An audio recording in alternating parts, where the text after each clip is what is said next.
संत शिरोमणि बाबा नीप करोरी की जय। भक्तजनों, सिद्ध महापुरुषों की दिव्य शक्ति और उनके सामर्थ्य को पहचान पाना और उसकी सीमा को आंकना किसी भी साधारण इंसान की बस की बात ही नहीं, अपितु कल्पना से भी परे है। ऐसा अद्भुत चमत्कार कभी सुनने में नहीं आया था जैसा रेल रोको घटना उस नौजवान संत ने एक अकेले अपने बल से करके दिखा दिया था। यह विशेष घटना जिसने मानवता को एक ऐसे दिव्य संत से परिचित कराया जो कालांतर में नीप करोरी बाबा के नाम से विख्यात हुए।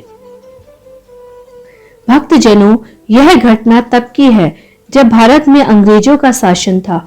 एक नौजवान संत जो एक साधारण धोती पहने एक दिन रेल द्वारा प्रथम श्रेणी के डिब्बे में यात्रा कर रहे थे। एक अंग्रेज टिकट चेकर ने उनकी साधारण वेशभूषा देखकर उनका टिकट देखे बगैर अपमानित करते हुए रेलगाड़ी पर पड़ने वाली एक झंडी वाले स्टेशन पर गाड़ी रुकवाकर उन्हें जबरदस्ती डिब्बे से नीचे उतार दिया। उनको उतारने के बाद ट्रेन का एक अंग्रेज गार्ड बार बार सीटी बजाकर हरी झंडी दिखा रहा था।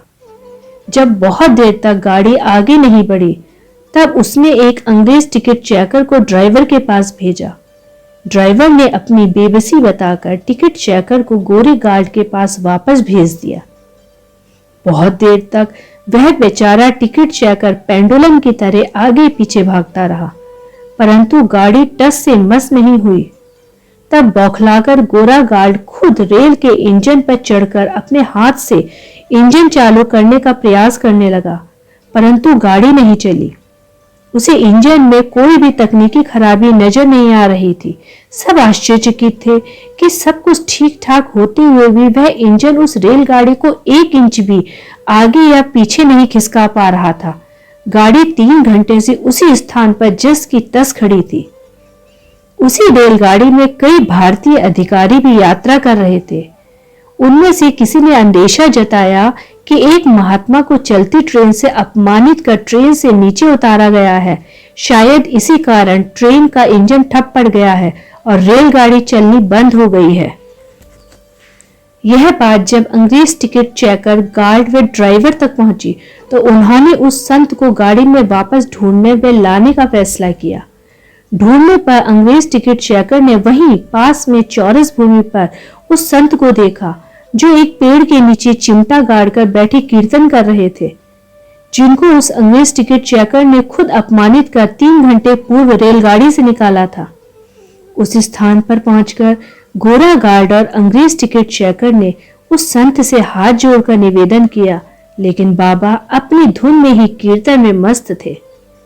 थोड़ी ही देर में अच्छी खासी भीड़ जमा हो गई, जिसके बाद अंग्रेज टिकट चेकर ने अपनी वर्दी वाली टोपी उतारकर अपना सिर धुनी रमाए बाबा के चरणों में रख दिया और क्षमा याचना की।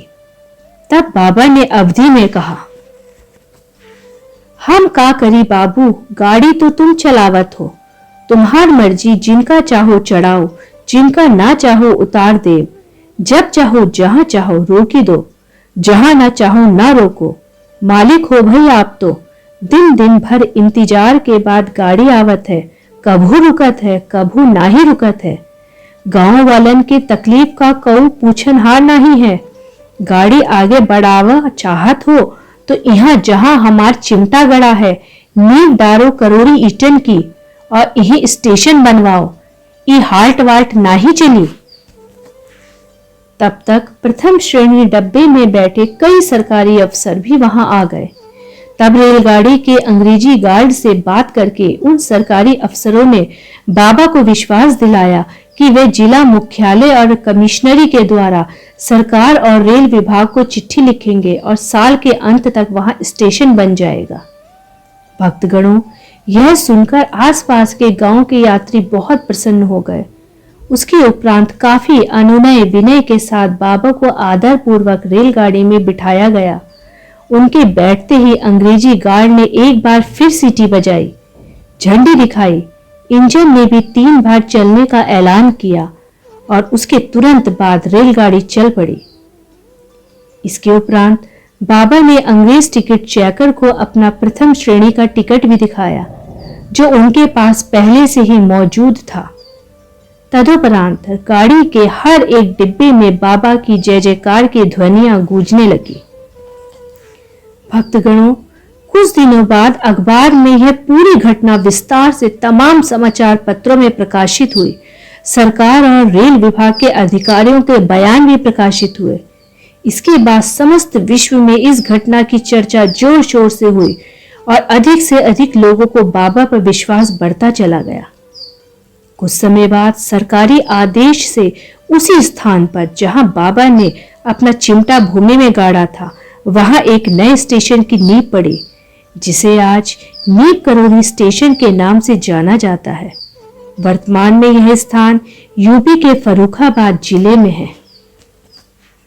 भक्तगणों, अगर वीडियो पसंद आया हो तो चैनल को लाइक, सब्सक्राइब, शेयर करना ना भूलें। आगे भी मैं बाबा नीम करौली जी के जीवन से संबंधित सत्य घटनाओं को प्रस्तुत करती रहूंगी। धन्यवाद।